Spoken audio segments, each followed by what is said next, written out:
Don't need to it. So we'll start here. We have a round of applause here. It's going to work its way around the room, right down to the back. Ladies and gentlemen, can you please welcome to the stage, Mr. Rob McKenna!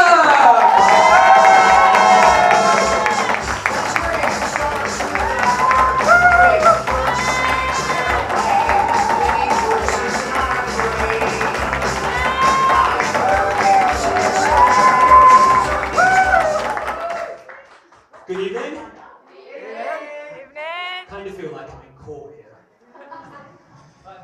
My name's Rob, and as many of you know, I'm a smart ass. It's a serious condition that affects many on a day-to-day basis, right? I'll give you an example. I went shopping recently, and put my shopping through the checkout, and as I get there, the till operator's like, do you want a bag for life? Now I couldn't just say yes or no. I had to say, no, I'm not ready for that kind of commitment. And that got my brain working overtime at that point. I started to think, if I took that bag for life, now I've got a wandering eye, so 2 weeks later, another bag for life appears, shinier, slimmer, more fun to carry around bag for life. That comes out. What am I going to do with my old bag for life? Do I get a divorce? Who's going to get custody of the shopping? Or, if you have more than one bag for life, is that considered bigamy or bagamy? Then I got thinking, when you get one of these, because I've never had one, when you get one of these, is there some kind of ceremony that comes along with it? Are like checkout operators, priests of some kind? What would the vows be like?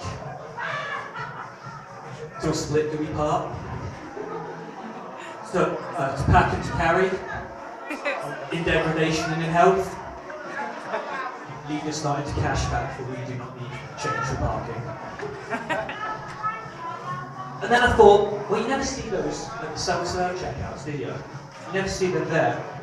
And that led me to thinking that, well, of course you don't, because if checkout operators are some kind of priest, you can't give that power to a machine. That's just one step away from Skynet Terminators. It's not going to happen. So I left with my shopping in the normal carrier bags, the one-night stand carrier bags. The ones you put away in a drawer and you forget about. Try to forget about that late night in Tesco's. You buy chocolate crisps without your bag for life. Without them saying, oh, it's nothing now. Oh, we need bread. That's what Bag for Life does. It means you get extra shopping. It's probably a new relationship status on Facebook as well, isn't it?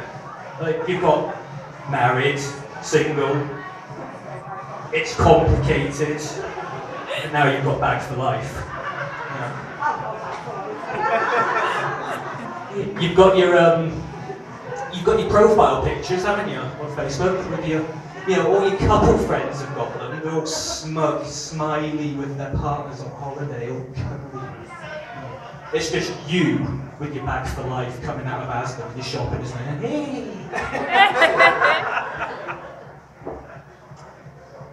Facebook. That's a thing, isn't it? It's before Facebook, we had pen pals, but Facebook sort of fit to kill them off, didn't they? No, Facebook's just legalised stalking anyway. But I wonder about that. Where did all the pen pals go? I think there's a witness relocation scheme just for pen pals. They're whisked off at dead of night to a safe house. All the time pursued by Facebook enforcers. Then, yeah, that brings me to a thought actually about safe houses. Have you noticed on every detective TV show, there's always a safe house that's not safe? Why is that? Why do they take them to a safe house? Everyone knows about a safe house, it's not safe. Anyway, pen pals in their witness relocation place. There's a town somewhere, probably outside Nottingham, and that's where the pen pals are. It's kind of like what we did with Australia. Everything gets liked on Facebook though, doesn't it? With all the weirdest shit. I don't get that. Like, someone will post a status saying, my dad's got cancer. And 87 people like it. Those are supposed to be their friends. It's like, you know, where is that acceptable in life? Elsewhere. You don't go into your work and go, I've got AIDS, and your colleagues are coming up high-fiving you. Yay, you've got AIDS, nice one. It just doesn't happen. And then there's all those guilt trip posts, isn't there? You know, like, there'll be a picture of a woman there. This is Lucy, she's got cancer. Can we have some likes to cure her? Like, that makes me wonder, is there a doctor somewhere in a hospital saying, I'm sorry, Mrs. Jones, we can't cure your husband. We didn't get enough likes on Facebook for him. He's got it. Or maybe, just maybe, Beardy McScience is in his lab somewhere going, I've done it, lads, I've cured cancer. And all his colleagues are like, really? How? And he just points to his Facebook page. Once upon a time, I got stuck in a lift. I was there for about an hour. No phone reception, just Wi-Fi signal. So I put a status on Facebook saying, stuck in a lift, probably going to be late home, does anyone know a lift engineer? Now at this point, I learned 3 things. 1, not one of my friends knows a lift engineer. 2, that status had 64 likes. And 3, there's a time and a place for sarcasm. So everything gets liked on Facebook, it's just ridiculous. Apart from nipples. No, you know, Mr. Facebook, you don't like nipples, do you? Especially lady nipples, and those are the best kind. So,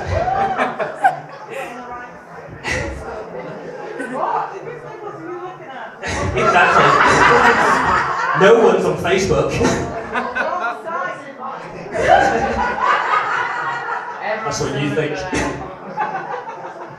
A friend of mine recently fell short of that, and it was like there was a mob baying for her blood because she dared to have a picture of an unlicensed nipple. You know, try to find the culprit, the reporter. That was like the ending of Poirot. We're all sort of like gathered around, going through everyone's motives. Meanwhile, the nipple victim's off to the safe house. What are the other things on Facebook? Poking. When did poking become a thing, an actual thing? I asked this about a friend recently, or to a friend I should say, and they said, well, cheer up man, it's just harmless flirting. And I'm thinking, really? Stabbing someone with your finger is a flirty thing, is it? Now, I once poked a friend, and she didn't speak to me for a week, right? Granted, I did go to poke her in the arm, and she turned around and I caught her in the nipple. And granted, I did have, or I had built up a purposeful static electricity charge to make a jump, and she had just had a nipple piercing. So maybe my view of flirty poking is a little bit off, you know. The other thing that gets me on Facebook is check-ins. Really? You're going to check in everywhere, are you? You're going to let the world know you're in the gym, working out, tying up a machine that does the leg thing and stuff. It's ridiculous. I actually do go to the gym. I don't check in. And I know what you're thinking. I do genuinely go to the gym, right? It's a waste of time and money, because every week I go and I take a note from my mum. Although one time I did go to the gym, forgot my gym kit, and the trainer made me do it in my pants. Actually, come to think about it, you might not have been a trainer. Because he has started liking all my pictures on Facebook. Incidentally, did you all know that Kettering Crematorium has a cafe? Honestly, it's really, really there. There's a cafe at Kettering Crematorium. It's like, you go in, oh well, I went in to check this out. I heard this rumour and I didn't believe it, just like yourselves. I went in and I checked the place out, and I did check here on Facebook, and 8 people thought it was at a funeral and hit like. Bastards. But it is genuinely there. It's missing the slogan of something like "Eat while you heat," but it's genuinely there, right? I'm guessing that they sell tea in pots, mugs, and urns. That's not been confirmed. And if the woman at the till offers to warm up your sausage roll, probably better decline it.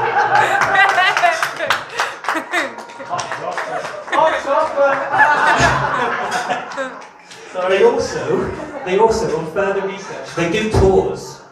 There's an actual tour of Kettering Crematorium that you can go on, right? So we went, and we were wondering if the tour guide walks 10 paces in front of you with an umbrella. Doesn't. I'm hoping they don't double book. Can you imagine turning up to your granddad's funeral and Class 4B turn up at the same time? Burn the nasty man left to me.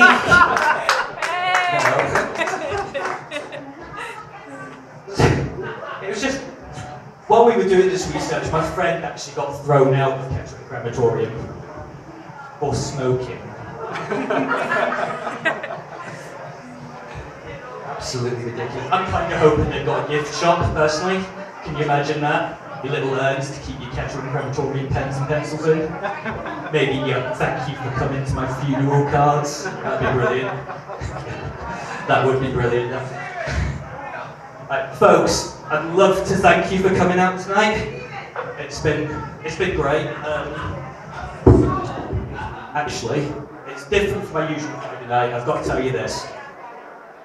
For the last 4 weeks, I've been going. Me and my friends go out, and we spend Friday night in a Chinese restaurant quite local to us, right? And every week, for the last 4 weeks, there's been this one group of pissheads that come in. And they're always pissing off the waiters and waitresses, yeah? They come in, and there's always the one, when he orders, he's like, "Oh yeah, fried chicken, green beans." Every week, without fail. Except for last week. Last week was a brand new waitress. No one had ever seen it before that we were aware of. She walked up, she took their order, she calmly writing it down. That one pisshead's there again. "Yeah, fried chicken, green beans." She just casually filled in his order, put her pad away, lent it to him, and went, "Fuck off." And that's exactly what I'm going to do. Thank you, ladies and gentlemen. Good night.